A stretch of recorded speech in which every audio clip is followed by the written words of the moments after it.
This is the tiny house under construction, and I don't know if you can tell how warm it is in here, but that's not water on my face. In this video, I'm gonna be putting curtains up because we need to block some of this sunlight and cool it down in here just a little bit more.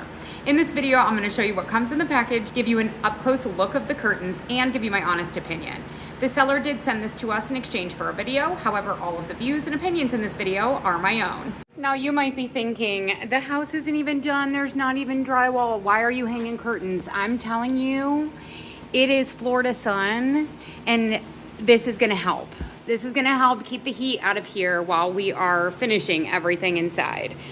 These curtains are nice and thick, and as you can see, they don't let very much light through at all. Just, you know, maybe around the little grommets up there, but these are really, really nice. The material is very, very thick and tightly woven. If you are looking for a set of curtain panels, there is 2 in this package that block out most of the light but don't have that weird blackout backing on it. I would not hesitate to recommend these.